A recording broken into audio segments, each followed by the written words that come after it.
যে গরম যেইভাবে বাড়তেছে, দুনিয়া চিৎকার দেয় জলবায়ু নষ্ট হয়ে গেছে, ঠিক না? হ্যাঁ, কি কি হয়ে গেছে? 50 বছর আগে নষ্ট হইল না কেন? জলবায়ু নষ্ট হয় না, আমল নষ্ট হয়ে গেছে। এটা কেউ মানতে রাজি না, সবাই মানতে রাজি জলবায়ু নষ্ট হয়ে গেছে। আরে জলবায়ু নষ্ট হয় না, জলবায়ু যদি নষ্ট হইতো তাহলে বিজ্ঞান আমাকে বলুক না সূর্য 1 ইঞ্চি নিচে চলে আসছে, আকাশ 2 ইঞ্চি নিচে নেমে গেছে, জায়গাটা তো জায়গায় আছে, হ্যাঁ না কোন নিচে নেমে আসছে? হ্যাঁ, ওলামা মানবো না, নাহলে শুনাই দিই, মানুক আর না মানুক।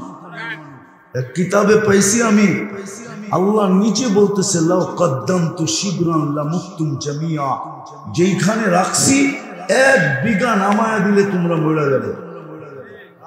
বলছে আল্লাহ কিভাবে মরবো? তো লেখনেওয়ালারা লেখছে চর্ম ক্যান্সারে মরে গেছে, সব মানুষের চর্ম ক্যান্সার। আপনি জানেন সূর্যের আলোটা দুনিয়াতে কিভাবে আসে, কয়বার ফিল্টার হয় জানেন? ও আপনি মনে করছেন আপনার ঘরের পানিটাই ফিল্টার করে খান, ঠিক না? সূর্যের আলোটা ডাইরেক্ট আসে না, 3বার ফিল্টার হয় তারপরে আসে, তারপরে 3বার কুদরত দিয়ে আলোটাকে ফিল্টার করেন, তারপরে দুনিয়াতে পাঠান, যাতে চামড়ায় ক্যান্সার না হয়। একটা সরায়া দিতে দেরি, আপনি চর্ম ক্যান্সার হতে দেরি হবে না। যাক, এটা আমার বুঝানোর বিষয় না, আমার বুঝানোর বিষয় হলো যেমন দিছেন তেমন ফেরত দিতে হবে। এটার জন্যই বাজেট ব্যয় করতেছে, যেন হুকুম মাইনা যেমন দিছে তেমন ফেরত দিতে পারে। হুকুম মাইনা, আল্লাহর হুকুম যে মানবে, আল্লাহর হুকুম যে মানবে সেই নিজেকে ফুটাইতে পারবে, আর ফুটবে তো দাবি পূরণ হবে, মানুষ হিসাবে তুমি নির্বাচিত মানুষ। আমি তো যুবকদেরকে বলি, আপনাদেরকে বলি না, যুবকদেরকে বুঝানোর জন্য বলি যে যুবক, টেস্ট ম্যাচ চলতেছে, টেস্ট। আরে টেস্ট ম্যাচ বুঝেন? ওটার ভিতরে আসল কি কি কে বললো? টিকা থাকা, হ্যাঁ গুড।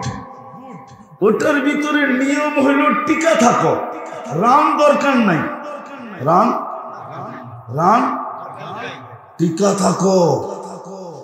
একা বেডিং করে 6 দিন পার করে দাও, সামনে আলারা এমনি করবো, বাবা মাপও চাই, দোয়াও চাই, তুই জিতা গেছস, আমাকে দরকার নাই। 6 দিন ব্যাট বল করলাম, তোরে না রান আউট করতে পারলাম না, বোল্ড আউট করতে পারলাম না, ক্যাচ আউট করতে পারলাম। হ্যাঁ, তুই তো চুম্বকের মতো লেগে রইছস। আল্লাহ যেন বুঝাতে চায় ইসলামের ভিতরে তুমিও চুম্বকের মতো লেগে থাকো, যেন কেউ তোমাকে সীমানার বাহিরে না করতে পারে। এই জন্যই কোরআন বলে ওয়ালা তামুতুন্না ইল্লা ওয়া আনতুম মুসলিমুন। রান দরকার নাই, কিন্তু সীমানার বাইরে যেন না গেলি।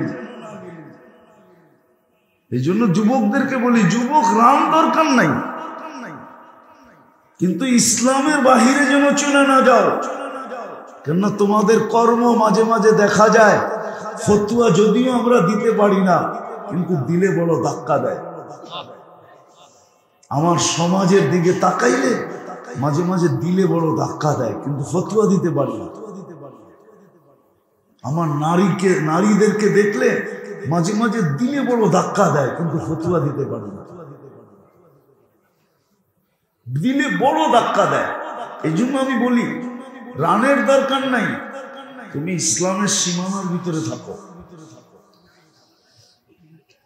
পিজে টিকা থাকো, ব্যাটিং এ টিকা থাকো, আউট যেন তোমাকে কোনোভাবে না করতে পারে। আল্লাহ এটাই বুঝেছে। তো 3টা হলো আল্লাহর দাবি। তোমাকে মানুষ হিসাবে অস্তিত্ব দিছি, মানুষ হিসাবে আসো। মুসলমানের ঘরে অস্তিত্ব দিছি, মুসলমান হিসাবে আসো। উম্মতে মুহাম্মদী হিসাবে অস্তিত্ব দিয়া ভাগ্য খুইলা দিছি। ওটা বলতে বলতে এত দূর বেড়ে চলে গেছে যে 80 বৎসরে যদি একটা রাত্র ধরে নিয়ে যেতে পারে, তো বুক ফুলায় যেরকম দাড়িওয়ালা বলে দিছিল যে কিচ্ছু নিয়ে আসি না, সাদা দাড়ি নিয়ে আসছি, সেও বলতে পারে এক রাত্র নিয়ে আসছি। আল্লাহ যদি বলে বৎসরেই তো 365টা রাত্র, 80 বৎসরে কত রাত্র গেল, কত দিন গেল, তুই বলতেছিস এক রাত্র, তো সে বুক ফুলায় বলতে পারে কেন, এক রাত্রই তো 83 বৎসর 4 মাস। খায়ের বাদ দিয়া দিল, খায়ের বাদ দিয়া দিল, শুধু আলফু সাহারি তো কি 83 বৎসর 4 মাস। আর খায়ের মিলাইলে যে কোথায় যায় ঠেকবে আল্লাহ জানে। খায়ের কেন আল্লাহ লাগাইছে জানেন? হুজুরদেরকে বলতেছি, খায়ের এই জন্য লাগাইছে, আপনাদের কিতাবে একটা তাসালসুলের মাসলা আছে, আছে না, বহস আছে না, তাসালসুল। কেননা ওই 83 বৎসরের ভিতর তো আবার 3টা লাইলাতুল কদর আছে, ঠিক না? ওটার ভিতরও তো আবার 3টা লাইলাতুল কদর আছে। তা আল্লাহ তাসালসুল বুঝাইতে যে বলছে খায়রুম মিন আলফি শাহর, এই খায়ের কোথায় যে ঠেকবে এটা আমি জানি, তোমরা জানবে না। এই জন্য খায়ের বলছেন। তো যদি খায়েরও বাদ দিলাম তো 83 বৎসর 4 মাস। আল্লাহ যদি জিজ্ঞাসা করে কিরে এক রাত্র নিয়ে আসছো, ছিলি 80 বৎসর, কেন এক রাত্রই তো 83 বৎসর 4 মাস, বাদ দেন না 80 থেকে 80, তারপরও তো 3 বৎসর 4 মাসের পাওনা আমি, এতটুক দিয়েই আমার সংসার চলবো, বেশি রাখবো না, এতটুকুই আমারে ফেরত দেন, এতটুকুটা আমারে দিয়া দেন। কেননা জানে তো ওইখানে টিস্যু দিলেও এই দুনিয়ার থেকে দামি দিতে হবে। কেননা ফাতেমা রাদিয়াল্লাহু তাআলা আনহা জিজ্ঞাসা করছে, আম্মা জান তো চলে গেল, জান্নাতে কিরকম আছে?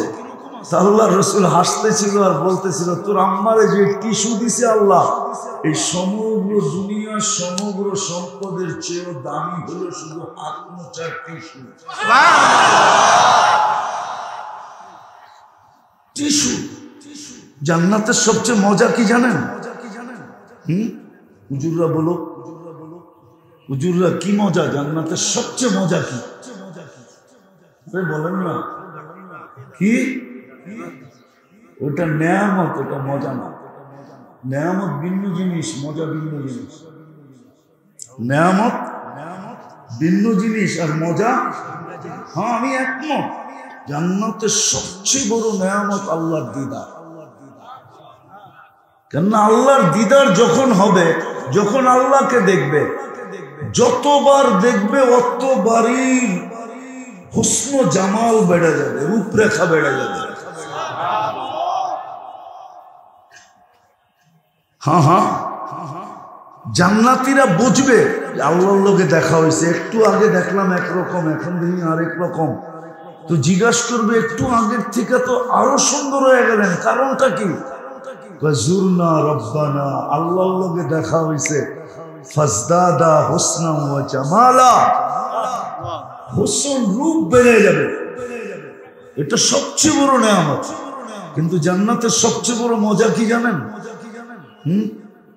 জান্নাতের সবচেয়ে বড় নেয়ামত দুটা। কয়টা? দুটা। প্রথম হলো মা তাশতাহি আনফুসুকুম, মনে যা চাবে তা মিলবে। মনে, মুখ দিয়ে না, জান্নাতের মুখে চাওয়া নেই, মনে আসতে দেরি, মিলতে দেরি হবে না, যা চাবে তা মিলবে। দ্বিতীয় মজা কি জানেন? চোখে যেটা লাগবে ওটাই আমার।